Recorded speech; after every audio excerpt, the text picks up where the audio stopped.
Welcome to Unleash the Awesome with Dave Gambrill.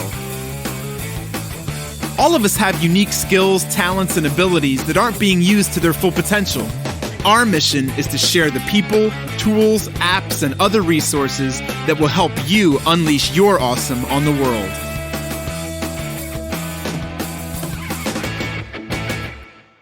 Yo, what's up? It's Dave. Welcome to another episode of Unleash the Awesome.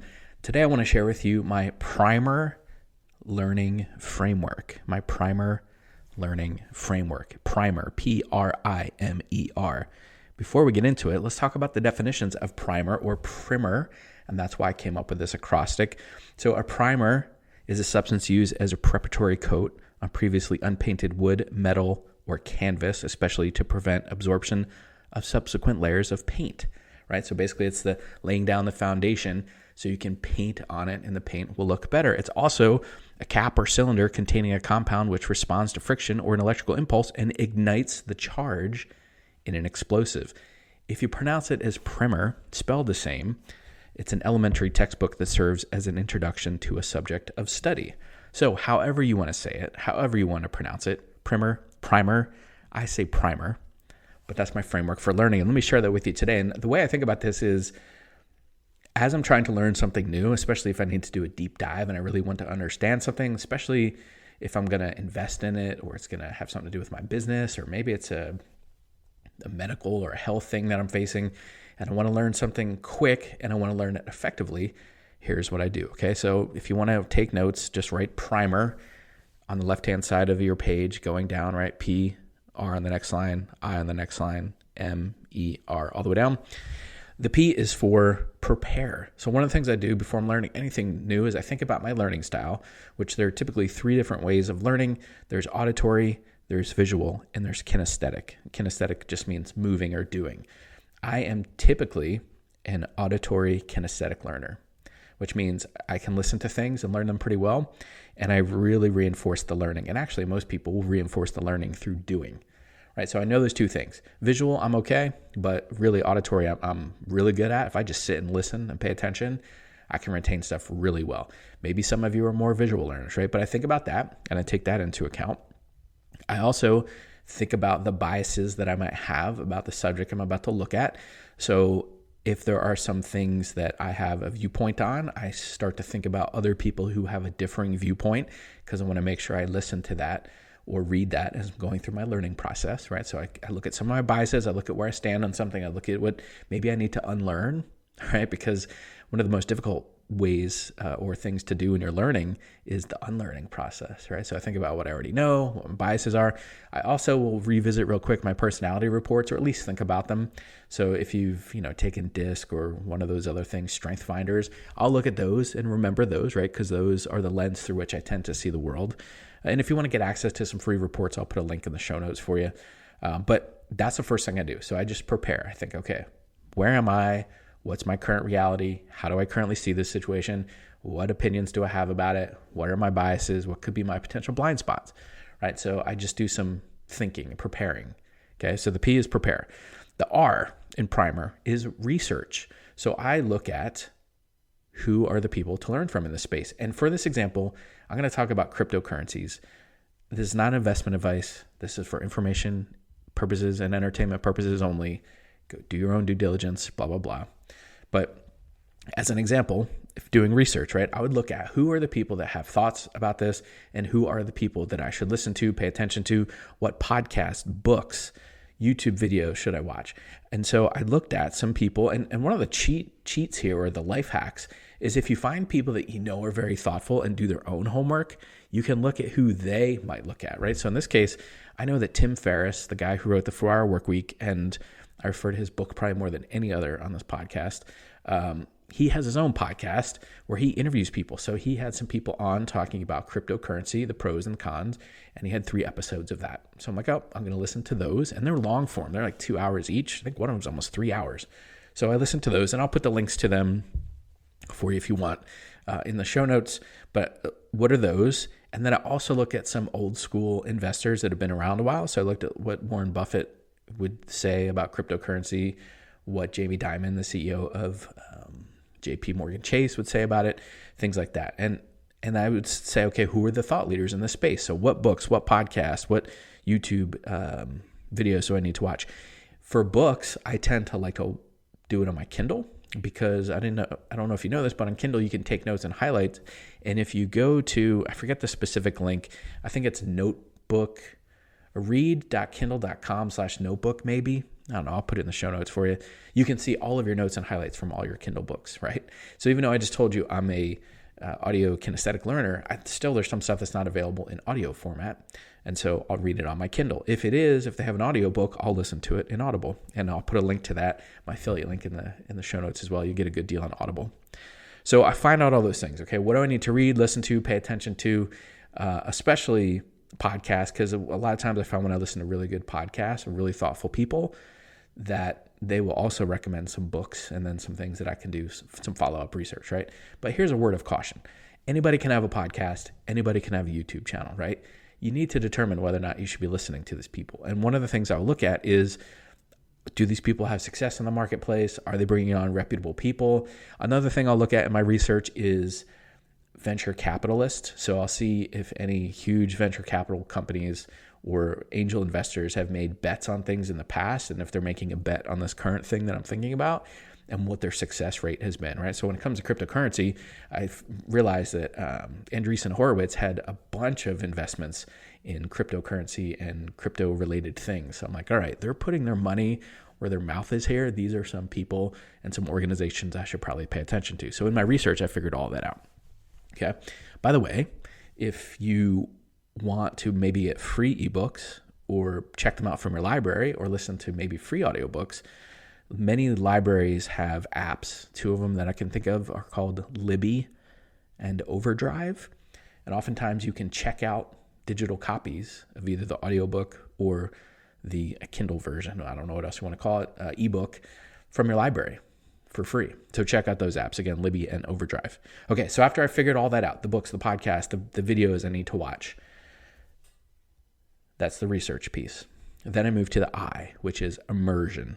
And I basically take in this content all day, every day, in any way possible. So I just told you I could watch it, listen to it, read it. I have a little $15 Bluetooth speaker in the shower, so I can listen to the podcast, listen to the audiobooks there. When I'm in the car, I'm listening to the audiobooks. When I'm at the grocery store, I have one earbud in and I'm listening to the podcast, the audiobooks, whatever. I am putting stuff in all the time. Before I go to sleep or take a nap, I put a sleep timer on for like 10 minutes, 12 minutes, and I'm listening to it as I'm falling asleep. Sometimes I even listen to it while I'm sleeping. I don't know if I'm learning anything, but sometimes if I'm not going to disturb my wife or I'm happen to take a nap and she's not around, I'll just put the thing on play and listen to it. There's some research that suggests maybe I'm picking some of my sleep. It doesn't hurt to try, right? So taking in that's pretty much all I do. Like I'm really trying to learn something. It's at the exclusion of everything else. So I'm not watching any other YouTube videos. I'm not reading any like fiction books or any other nonfiction things that don't have anything to do with this. Like how can I get total immersion on this subject from as many viewpoints as possible? And this is not the step where I'm trying to stop and study this stuff like a textbook. It's just, how can I basically just wash my brain with the information? Just think of a pitcher of water and just pouring it over the top of my head, just pouring the pitcher of information over the top of my head. I'm not generally stopping to take notes. However, because the Audible app and the Kindle app, like I mentioned, both have ways to bookmark or highlight or note things, I will stop and note them, which helps in the next part of what I'm going to tell you. But really what I'm doing here is just trying to understand the nomenclature, what's going on, the big picture, who are the other players in the space, what's happening, right? So with cryptocurrency, I was listening to all viewpoints and just trying to take it all in so I could form my own opinion. But again, listening to people who seem to be pro certain things, people who tend to be con certain things, and then figuring out where I fit in the equation, right? So prepare, research. The I is for immersion, and then the M in primer is for mindfulness. And I'm not talking about meditation, but this is where I sit with the information. So I go back and review any of the notes that I took. I go back and listen to any of the bookmarks that I made in the podcast or in the audiobooks, and I'll go back and listen and re-listen and maybe start to handwrite some of my own notes, maybe start to handwrite some of my own thoughts on it. Sometimes I put the notes in Evernote, whatever, but now I'm starting to get my own synthesis, if you will, of the information. And a lot of times this is where I come up with my own acrostics, like I'm using here to teach, or frameworks or analogies or whatever. This is where I start to put it into my own mind. I start to maybe memorize it, or I start to come up with ways to think about it. And this is where I really learn it. Okay, so this is what a lot of people won't do, right? They'll read a book and then they won't stop and think about it, or they'll listen to something and then they won't stop and think about it.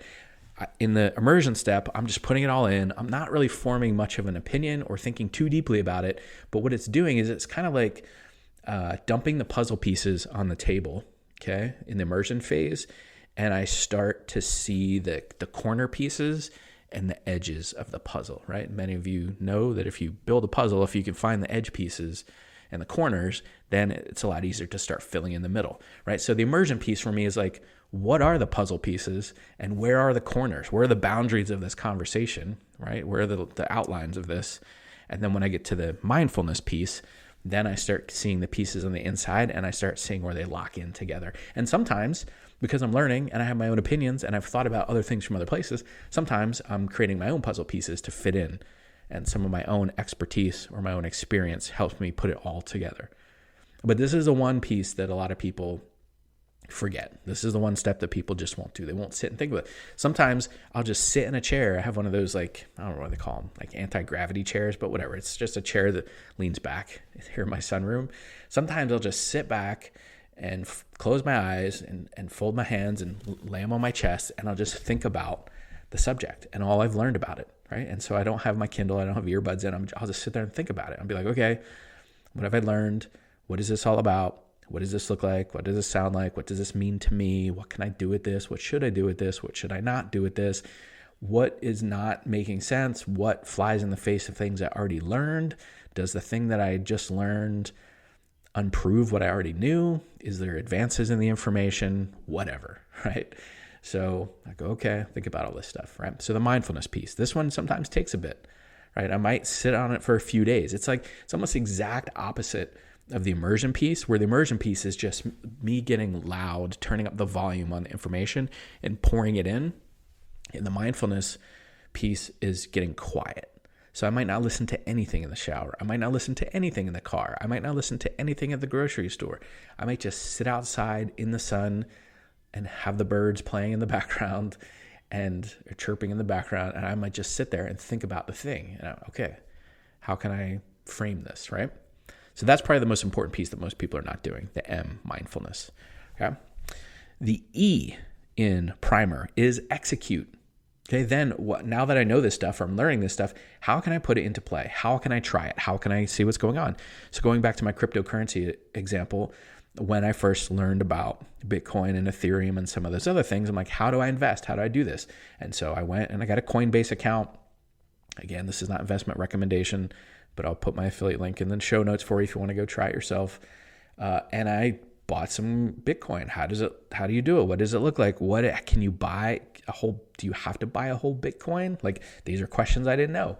The answer actually is no, but I didn't know that. What is Ether and Ethereum and what is all this stuff, right? So because I did my homework, I knew what it was. I knew how I could go buy it. So I would go try it, buy it, try it, figure it out, execute, right? Go do it. How can you put this to play in your day-to-day life, right? I find that is the piece that really cements it, right? Because I told you before, I'm an auditory kinesthetic learner. So now that I've learned these things and I've gone through it, if I can do it, touch it, feel it, put into play, make it real, then I tend to remember it. Like, I will not forget it at that point. And one of the best things and easiest things to do is sometimes just teach it. The faster I can teach it, that means I have to understand it, synthesize it, and then turn around and teach it. And that's the beauty of these podcasts for me. It's the beauty of my Facebook Lives for me, is have an audience of people that want to learn. So sometimes I just turn around and teach it. Now, it's helpful if I've executed on it that I can give an example. But then, that's what works, is putting it into play.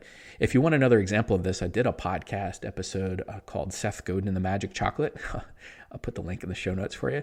But it really talked about this. I didn't lay it out in this framework for you, but really this is essentially what I did. I was given about 5-6 days notice that I was going to interview Seth Godin for about 2 hours on stage in front of 500 people. And I really had to dig through a lot of his stuff. Even though I knew his background and I read some of his books, like how could I get as well prepared as possible in 5 days? And this is essentially what I did. But that podcast episode gives you some other insight about stuff I learned and then stuff I put into play and then stuff that helped me when I actually met Seth before we did the interview, which helped me immensely. So I did something based on what I learned. So I executed on it.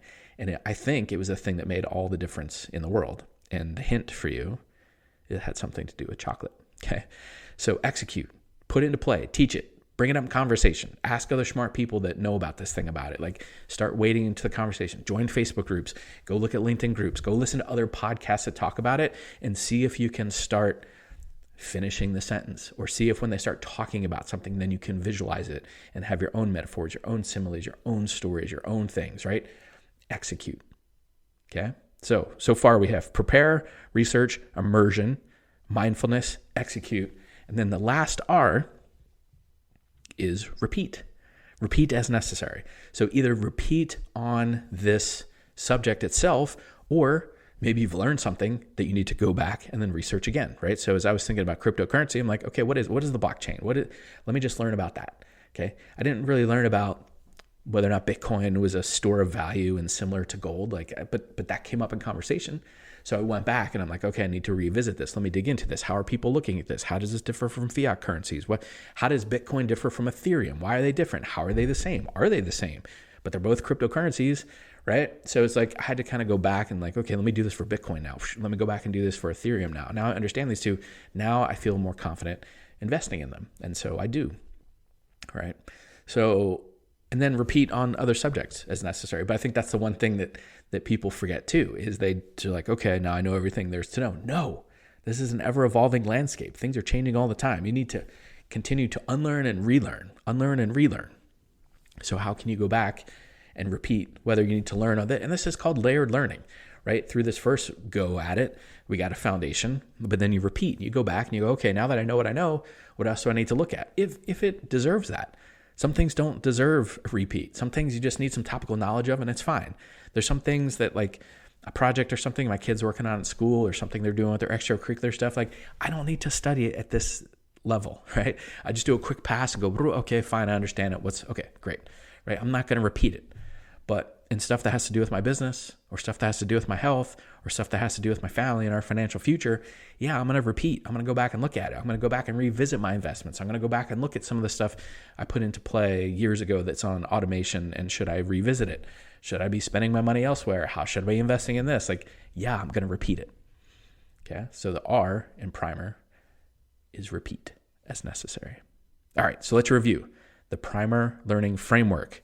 Prepare, research, immersion, mindfulness, execute, repeat as necessary. I think if you follow all of those steps, the next time you have to learn something important to you, I think you'll find that you won't miss any parts of it.